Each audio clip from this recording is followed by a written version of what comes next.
I'm DNFing The Priory of the Orange Tree. This is the third time I have made this video. The first time I made it was like minutes after I made the decision to DNF this book, and I had a wee bit of a crash out.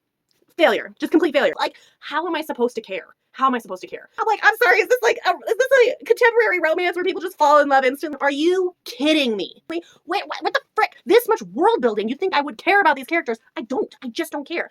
No. Yeah. I've had a lot of big feelings and big opinions, and I made a whole video about it, and I will post that just because it's funny, and I think it's also very honest. So I will make sure to put that up soon. But I did want to post before that a calmer reflection on the fact that I am DNFing this book. My second video that I recorded was like 30 minutes long as I like deep delved into why the first 300 pages were a disappointment. And I got to the end of it and I started rewatching it and I was like, okay, anybody who didn't like this book isn't going to want to watch this. Anybody who did like this book isn't going to watch this. And I don't think I want to rewatch this ever. So we're just not going to do that one at all. Let's keep it real simple. Why am I DNFing? Because I got to page 300 and I didn't care about any of the characters. I really start to hit home at that point, especially when the one character I really felt the closest to, in my opinion, had a letdown that felt out of character for what she had been established as being capable of. And then very, very disappointing when there was a level of failure that made the level of expertise this character was portrayed at be substantially lower than what I had originally, what had been kind of said before. And it felt like one of those moments like where like Superman's invincible, except for when we need him not to be. You know, like those superhero moments where it's like, nobody can touch this character except when it's helpful for the plot. Like, it just didn't work for me, and it made me really angry.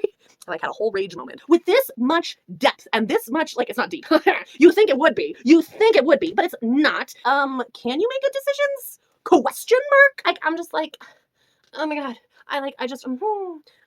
So going that far into this book, not caring who wins or loses the war, not caring about the characters really. The few characters I did care about just had been removed from the narrative, either by the main characters that we were following leaving their presence and going somewhere else, or they died. So it just like didn't work for me, and I am going to be DNFing this book. Originally, I decided that this would mean that I would DNF A Day of Fallen Night, which would be the next book that I would have read in the series, and it's true, I'm not going to read this. It's too much of a monstrosity, and The Priory of the Orange Tree did not live up to my expectations for me to feel like it was worth spending the amount of time it takes to read something this long. I was also planning on getting rid of Among the Burning Flowers because I was really annoyed with this series completely. However, I've actually decided to retract that original idea because this book is less than 300 pages. A major reason why I had an issue here was that I had gotten 300 pages in and did not feel connection, did not feel like the story had progressed to an adequate state after that many pages.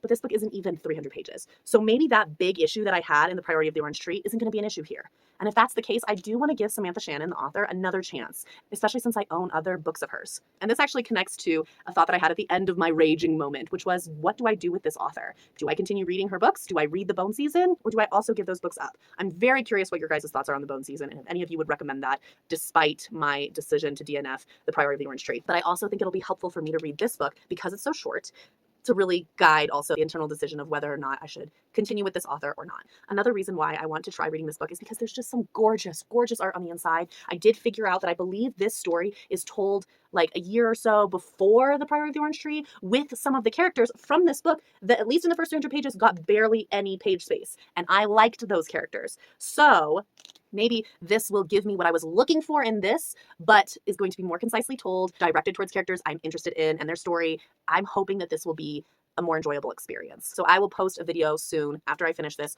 on my thoughts on Among the Burning Flowers and whether or not this is going to save this author for me and let me keep the Bone Season and wait for that series to complete so that I can read it, or if this is going to be my moment to say I'm done with this author. I don't know. We'll see, but I'll keep you updated. So that sadly is The Priory of the Orange Tree. And like I said in my last video, I wouldn't recommend this to pretty much anyone unless you absolutely know that you love epic world building where character descriptions are meh at best, and that's not a big deal to you. If that's fine with you, if you're fine with extremely slow pacing at the beginning that might drastically change and pendulum swing in another direction, if that's okay with you, go ahead. But yeah.